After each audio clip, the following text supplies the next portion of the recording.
Hello, you are tuning into Uneducated Guests with Josiah.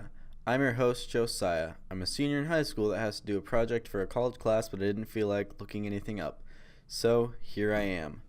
And I am recording from where I recorded my last podcast because I am recording the beginning of this one on as the same day I recorded the end of the last one on the Crusades.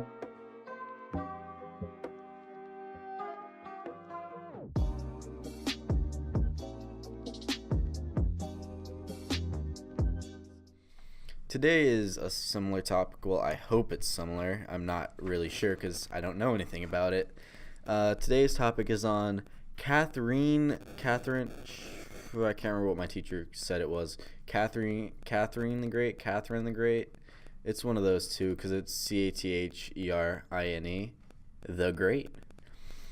Who was she? Well, oh yeah. By the way, he gave me a list to go off of because he told me it was a short amount of questions, but the answers were going to be extenuating and long. And that sounded terrible. But who was she? Well, her name was Catherine. Catherine, we know that. And she was great. So she sounds very white, maybe. So, also, since she's got the last name the Great, I'm assuming she was like knighted or something. So that's why. When was she alive? This will answer this question.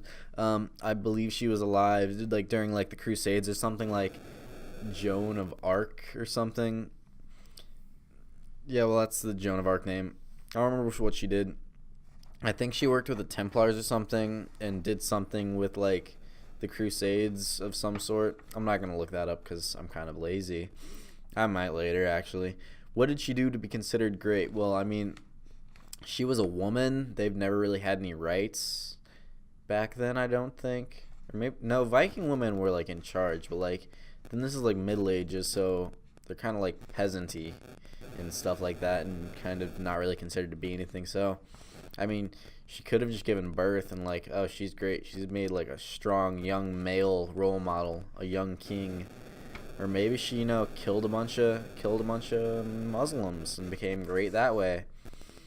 Or maybe she was like an England person and was like a superhero to the peasants or something like that. I honestly have no idea. Where was she from? Well, I'm assuming she's from Europe or something in that area. Like France, Italy, that's all Europe. She's from Europe. I know that for a fact. Well, I don't know it for a fact. I'm assuming for a fact. Turns out she's like from Russia or something like that. The bad part that's not in Europe, because like 90% of Russia's in 90% of Russia's in Asia. There's like 10% that's in Europe. Did she marry? Well, she's got the name of a strong Nordic woman, so I'm gonna say yes, possibly. Like, did she marry? Like, that's also a hard question. Like, not really, because like everyone's got their different views on marriage and stuff like that. But like I feel like a great woman, she'd have to have a great husband, He gave her that title. He was the king or something like that. She likes to play dress up as a knight. Oh, that sounds terrible. I sound so sexist. It's awful. But it's accurate. How did she die? I'm gonna say she got like pneumonia or something like that. Like that's pretty. No, she probably died of the Black Plague or something like that, or pneumonia. She died of a disease. I'm gonna say that because that sounds factual to me, or like an infection or something similar to that, or they tried curing the disease or infection with homeopathics like bloodletting, or maybe she just got bit by like a ravenous badger or something, just faded out of existence. Maybe she just discovered time travel and was like, I'm kind of sick of this. I'm gonna just fade around everywhere. Maybe that's what she did to be considered great. She invented time travel and went back. It was like, oh, she's Catherine the Great.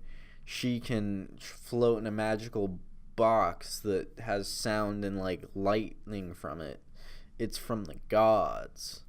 I think that's about that time. No, wait, I'm going back into Greek mythology with multiple gods. We're monotheistic, I think is what it's called. Well, not we. Most Westerners, well, what Westerners are nowadays. Westerners used to be the Greeks, because they're the farthest most. Okay, so wait, is Western civilization just mean advanced civilization, or does it mean like the most far west reaching? Because that doesn't make sense, because the Earth's a globe. So technically, if you go any direction, it's west from one point or the other. But that's besides the point, because we all live on a flat Earth, and we all know this for a fact. Obviously, the ice barrier is just keeping us in, and there's just a giant dome keeping us from space travel, and the government's just lying to us, because that makes a ton of sense, right? That was sarcasm, by the way. That was a complete joke. I do not believe in flat Earth. Do not think that's an actual thing, because that's garbage. We've been to space. We've been to the moon. Probably like once, but we've been there. But I think the women were like a lot more powerful in like medieval times, especially Viking women. Like, I've read some stuff on Viking women, how they like basically owned the household because they were like really strong and independent. And if like a man was if a wife wanted a divorce from a man, he was like shamed or something like that. Which, that's a really interesting topic I could probably go on about. But where was she from? I would definitely have to say Europe. Most likely, most likely either, I would say England or France, to be specific. Because that's just, I feel like that's where a lot of important people were from in the medieval times, were like France or like England. I feel like a lot of artists were from Italy or Rome or Greece, in that area. But like a lot of warriors were from like France and England. Now they're all cowards. But that's just my opinion. But did she marry? I can't really answer that, because I don't like, marriage is a weird thing, and it means like a lot. It means like a lot of different things in a lot of different cultures. But it's generally always a bond of some sort.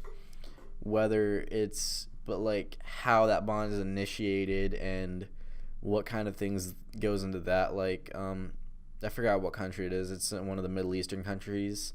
But women would get like basically sold into a marriage, and it's really kind of messed up, kind of weird.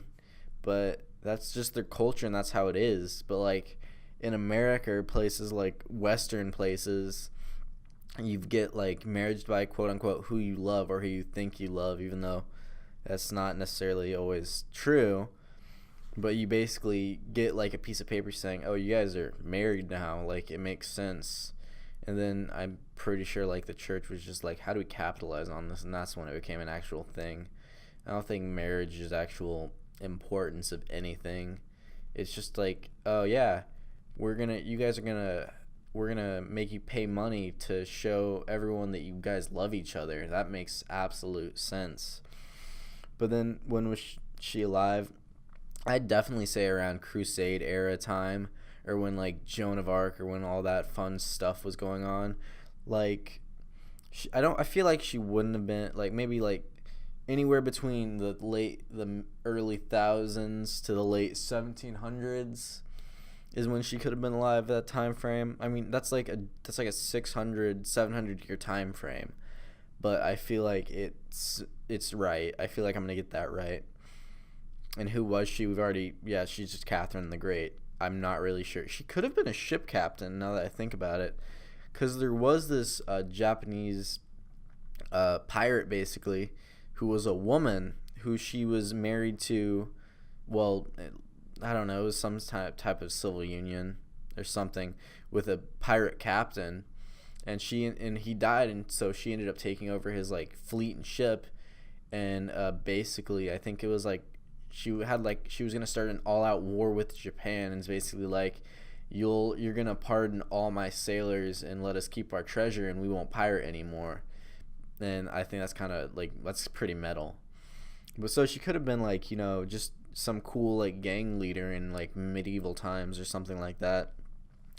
Well, this is all I've got for today. I will check back after I have finished doing research. And elevator music, go.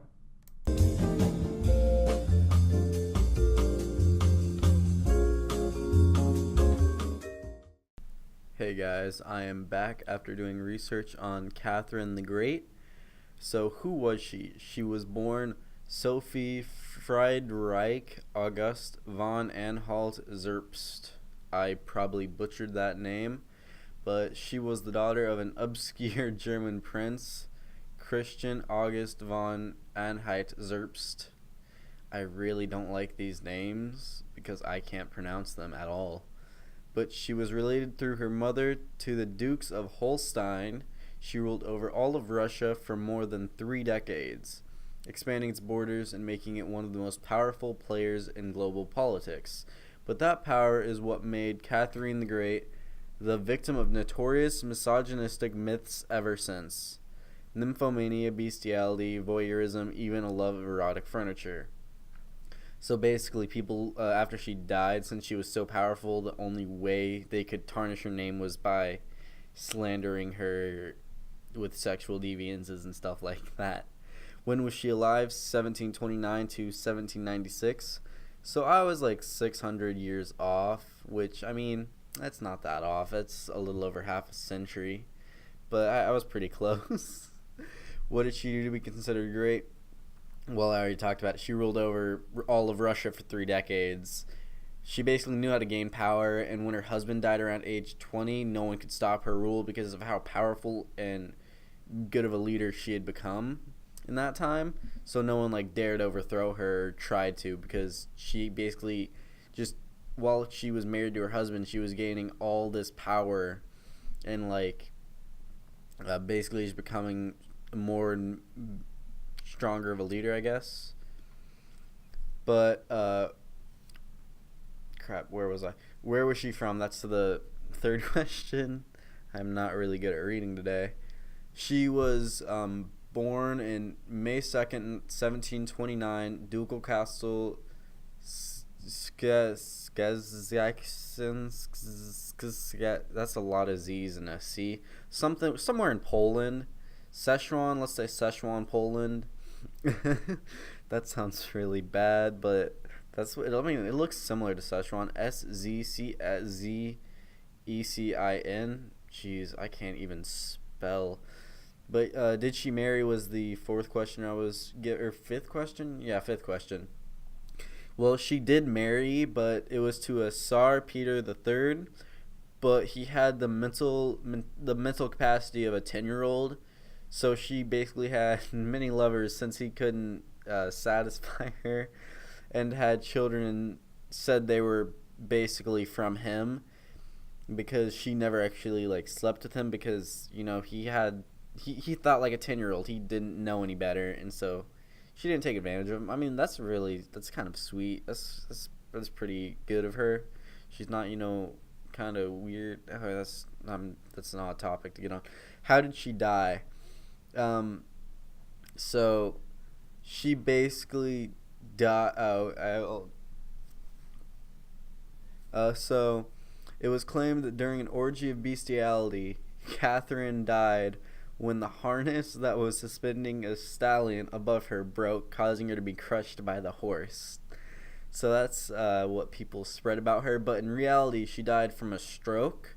The use of horse riding as a sexual metaphor had a long history in libelous attacks on courtly women. Horse riding was integrally linked with notions of nobility, and this story was also a perfect subversion of Catherine's noted equestrian skills, which equestrian apparently means horse riding. I also look that up, which is really weird. It's like what sophisticated people do or used to do. But so that's all the time I have for today. So I've got this information from history.com/news/Catherine-the-great-enemies-sex-myths and www.britannica.com/biography/Catherine-the-great. And so I will see you guys next time on whatever topic I end up deciding. And that's all for today.